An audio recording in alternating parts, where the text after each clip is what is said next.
Hi, and in today's tutorial, I'm going to show you how to create two columns within your document in a certain section. First of all, go up to the Home tab, go along to this icon here and click.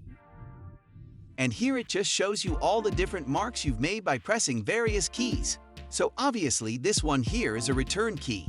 So the reason we've done this is so that we can see where our section begins and where our section ends.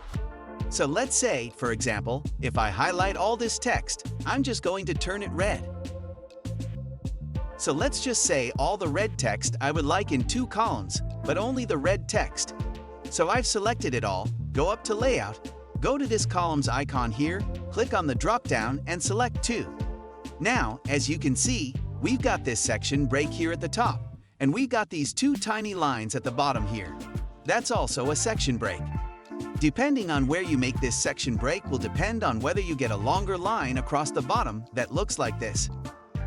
So as long as you type within these two lines, everything will remain as two columns.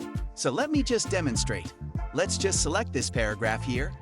I'm going to copy it, Command and Control-C. We go to the end here.